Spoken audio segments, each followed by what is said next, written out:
നമ്മുടെ ക്രിസ്മസ് അപ്പോൾ തുടക്കം ഇട്ടിരിക്കുകയാണ് നമ്മുടെ ക്രിസ്മസിന്റെ തുടക്കമായി നമ്മൾ 2 സ്റ്റാറുകൾ തൂക്കിയിട്ട് ഒരു LED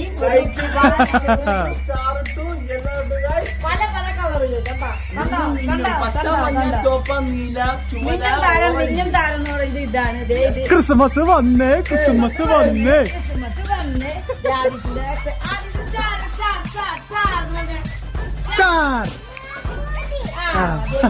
ലൈറ്റ് ഇട്ടുണ്ട്. അപ്പൊ നിങ്ങളെ വീട്ടിലൊക്കെ നിങ്ങൾ സ്റ്റാർ ഇട്ടോ. ഞങ്ങൾ ഡിസംബർ 1 ഇടാറ്, അത് പക്ഷെ ഒന്ന് ലേറ്റ് ആയി. അപ്പോൾ ഞങ്ങൾ 3 ഇട്ടിരിക്കുന്നത്. നിങ്ങളുടെ വീട്ടിൽ ഇട്ടോ ഇല്ലെന്ന് കമന്റ് ചെയ്യുക. അപ്പൊ നമ്മൾ ക്രിസ്മസിന് തുടക്കം ഇട്ടുണ്ട് ഗായ്സ്. ബാക്കി നമ്മുടെ ക്രിസ്മസ് വിശേഷങ്ങളെല്ലാം കാണാം. Advance happy Christmas.